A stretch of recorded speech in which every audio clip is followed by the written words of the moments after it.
Today I'm going to show you how to make little whiskers for this 2D cat.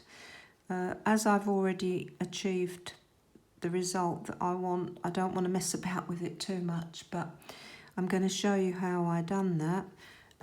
I used silk tops and I just pulled off tiny little slithers, and I pull those tiny slithers apart with my fingers and lay them down, ready. And when I've pulled off several thin slithers, I take some fabric glue. Well, I say fabric glue, you could use PVA, I'm sure. I haven't tried, but I don't see why you can't use other glues like PVA. Then you just wipe that silk through the glue and you can lay it down, and if you lay it down in a nice curve, when it's dry it'll be perfect for you. That's a very fine one, it's hard for you to see. I'm going to do one that's slightly thicker so it's easier for you to see, but all thicknesses and all lengths, whiskers aren't all the same, so this one is going to be a little bit thicker than I would normally do, but it will enable you to see it a bit clearer. So it's just very little glue just to hold those fibres together. There we are.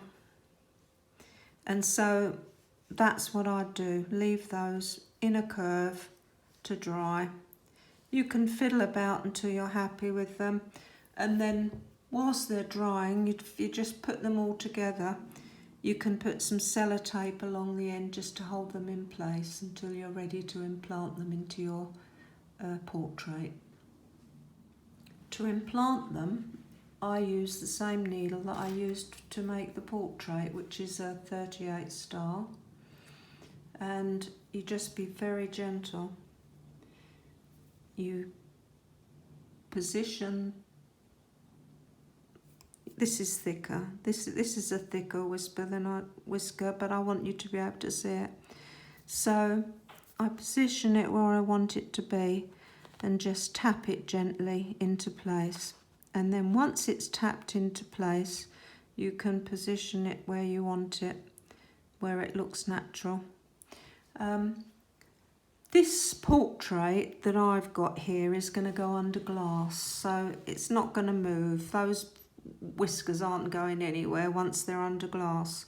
Some of you might not use glass on your portraits. You may have just like an open frame. In that case, you're going to have to use some glue underneath the whisker just to hold it in place, and you just put some on a needle and carefully wipe it along the whisker, and it's just enough to hold it into position, and then it won't be going anywhere.